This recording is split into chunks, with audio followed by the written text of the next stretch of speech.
Hi, I'm Shalini, your storyteller. This one comes from the state of Madhya Pradesh. A folktale about a king, a drum, and a question that is not as simple as it first seems.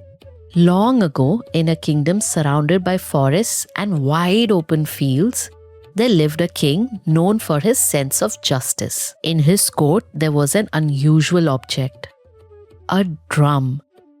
It was not large, not decorated, but everyone knew about it because this drum had a strange power. It made a loud sound, but only when someone lied. If a person spoke the truth, the drum remained silent.